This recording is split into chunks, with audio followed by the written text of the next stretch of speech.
Sir Steve jobs जिन्होंने Apple company को स्थापित किया, वॉरेन बफेट जो कि एक बिजनेस एंटरप्रेन्योर हैं, जैक मा जो अलीबाबा के फाउंडर हुए हैं, इन सभी में एक चीज़ कॉमन है और वो है नज़रिया। इन सभी ने खुद पर भरोसा किया, अपने सपनों पर भरोसा किया, अपने पोटेंशियल पर भरोसा किया और कठिन फैसला लेकर ज़िंदगी में सक्सेसफुल हुए। इस कामयाबी के लिए इन्होंने खुद को थिंकिंग एरर से बचाया, जिसे आसान शब्दों में ऑटोमेटिक थॉट्स कहा जा सकता है। ऑटोमेटिक थॉट्स और थिंकिंग एरर तब होता है जब बार बार आपको किसी आदत को अपनाने के लिए कहा जाता है। इस थिंकिंग एरर से बचकर ही सर स्टीव जॉब्स जैसे इन्फ्लुएंसर्स ने बड़ी सफलता को हासिल किया है और दूसरी तरफ आप लोग हैं जो थिंकिंग एरर का शिकार हो गए। हमें बचपन से एक क्राइटेरिया दिया जाता है जिंदगी में कामयाब होने के लिए।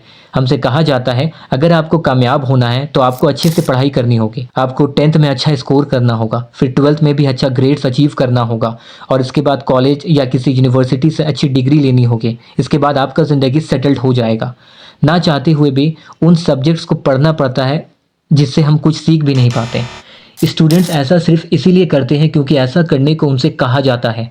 धीरे धीरे स्टूडेंट्स की क्रिएटिविटी को ख़त्म कर दिया जाता है। कुछ नया करने का या सोचने का उन्हें मौका भी नहीं मिलता। पढ़ाई का प्रेशर इतना ज़्यादा दे दिया जाता है कि स्टूडेंट्स अपने आप में ही खो कर रह जाते हैं। जब इन्हें इस बात का एहसास होता है कि उन्होंने क्या खो दिया है तब तक बहुत देर हो जाता है और एहसास होने के बाद सिर्फ गिने चुने लोग ही हैं जो यहाँ से सफल हो पाते हैं।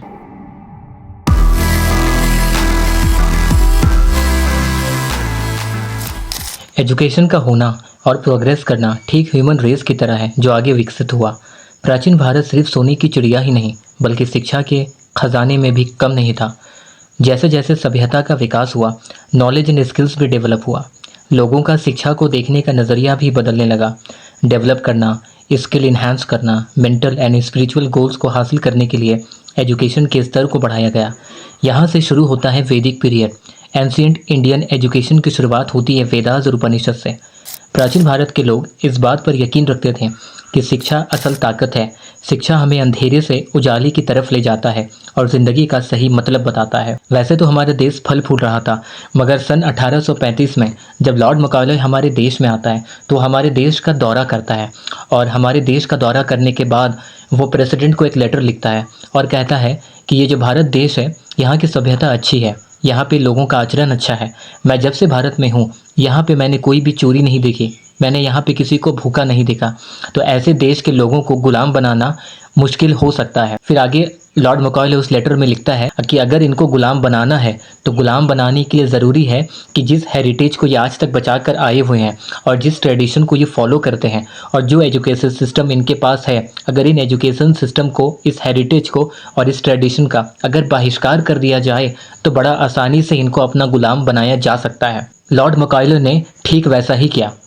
लॉर्ड मैकाले ने इंग्लिश एजुकेशन एक्ट को भारत में 1835 में ही स्थापित कर दिया। उस वक्त हमारे देश में 7,32,000 गुरुकुल चला करते थे। लॉर्ड मैकाले ने 7,32,000 गुरुकुल को बैन कर दिया। यहाँ तक कि संस्कृत लैंग्वेज पर भी पाबंदी लगा दी। उस वक्त हमारे देश में चिकित्सा और धातु विज्ञान शास्त्र भी पढ़ाया जाता था। लॉर्ड मैकाले ने भारतीय एजुकेशन सिस्टम का बहिष्कार कर दिया और आधुनिक भाषा संस्कृत पर प्रतिबंध लगा दिया।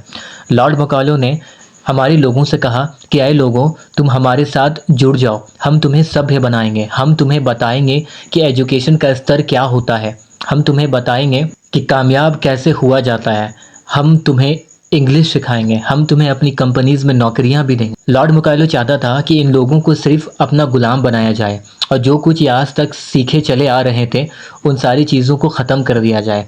यहाँ पे लॉर्ड मैकाले ने लोगों को सिर्फ एक मशीन की तरह देखा, एक गुलाम की तरह देखा जो सुबह से लेकर शाम तक इनके लिए काम करे। लॉर्ड मैकाले चाहता था कि इनकी थिंकिंग कैपेसिटी को बिल्कुल ख़त्म कर दिया जाए, यानी कि लोगों का इमेजिनेशन बिल्कुल रद्दी हो जाए, ख़त्म हो जाए। जो चीज़ हम उन्हें दे रहे हैं और जो सिखा रहे हैं उसके अलावा वो कुछ ना तो सुन पाए ना तो वो कुछ कर पाए। और लॉर्ड मैकाले ने धीरे धीरे ऐसे ही हमें अपना गुलाम बना लिया। आज ये बात सच है कि अंग्रेज़ हमारे देश में नहीं, लेकिन ये बात भी सच है कि अंग्रेज़ी आज भी हमारे ऊपर राज कर रही है। जी हाँ दोस्तों, हमारा अभी का एजुकेशन सिस्टम हमारा सेल्फ स्टीम और सेल्फ विल को ख़त्म कर देता है।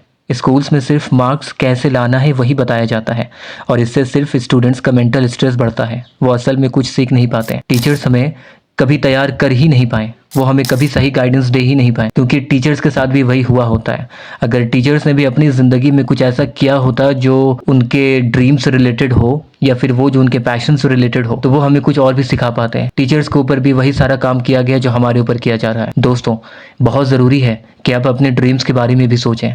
जैसा जो कुछ चल रहा है उसे आप चलने दें और अपने ड्रीम्स के बारे में भी सोचें। आप देखें कि आप और क्या करना चाहते हैं ज़िंदगी में, आप और कहाँ कामयाब हो सकते हैं। अब आप अपने दिल की सुने, क्योंकि जब तक आप अपने दिल की नहीं सुनेंगे, आप ज़िंदगी में कभी भी बड़ी कामयाबी को हासिल नहीं कर सकते।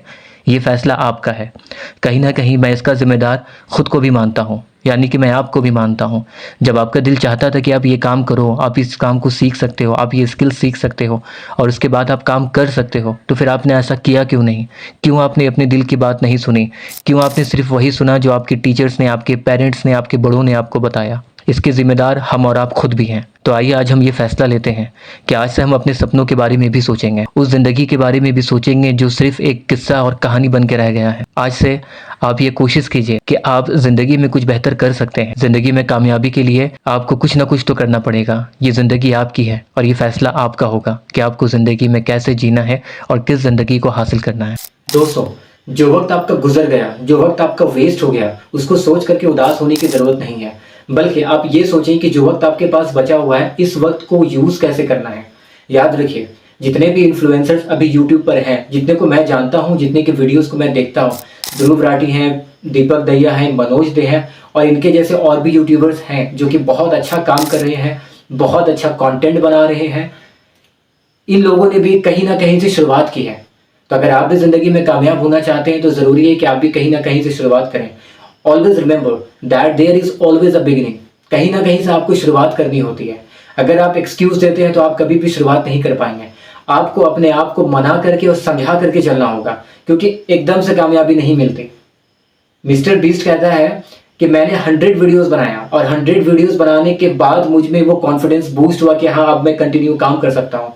अब जरा सोचो, उस कॉन्फिडेंस के लिए उस बंदे ने 100 वीडियोस का इंतजार किया, पर डे उसने काम किया, हमेशा वीडियोस बनाए, उस वीडियो से सीखा, जो सीखा अगली वीडियो में यूज किया और धीरे धीरे आज आप जानते हैं कि मिस्टर बीस्ट यूट्यूब पे कितना कमा रहे हैं, कितने इनके सब्सक्राइबर्स हैं। सोचिए, इनको देख करके आपको सीखना है, आपको मोटिवेट होना है, इंस्पायर होना है कि जिस तरीके से इन्होंने शुरुआत की है उस तरीके से आप भी शुरुआत कर सकते हैं और जिंदगी में कामयाब हो सकते हैं। सभी ने कहीं ना कहीं से शुरुआत की है। इस वीडियो के माध्यम से मैं आपको यही बात समझाना चाह रहा था कि आप अपने ड्रीम को थोड़ा सा स्पेस दें, आप समझें आप क्या सोचते हैं, आपका इंट्यूशन कैसा है, आप किस चीज़ पर बिलीव करना चाहते हैं और आप नहीं करते हैं। अगर आप आज से शुरू करते हैं तो यकीनन कहीं ना कहीं आप कामयाब ज़रूर हो जाएंगे। और आपकी इस यूट्यूब जर्नी में और आपकी इस कामयाबी की जर्नी में मैं आपके साथ हूँ और मैं ये पूरा बिलीव करता हूँ। मेरा बिलीफ सिस्टम मुझे इस बात की इजाज़त देता है कि मैं आप पर ट्रस्ट करूँ कि आप ज़िंदगी में कामयाब हो जाएंगे। मैं हर किसी को ज़िंदगी में कामयाब होते हुए देखना चाहता हूँ। मैं चाहता हूँ कि हर कोई अपनी ज़िंदगी में कामयाबी को हासिल करे और जो ज़िंदगी सिर्फ उसके इमेजिनेशन में कि यार पता नहीं मैं ज़िंदगी को कभी जी भी पाऊंगा या नहीं, आप उस ज़िंदगी को जिए। आपके अंदर पोटेंशियल है, आप अपने आप को किसी से कम ना समझें। हर कोई ज़िंदगी में सीखता है, सीख कर वो इस स्किल पे मास्टरी हासिल करता है। तो आप भी उस चीज़ को सीखें और ज़िंदगी में कामयाब बने। अगर आपको मेरे वीडियो पसंद आया हो तो चैनल को लाइक एंड सब्सक्राइब करते हैं।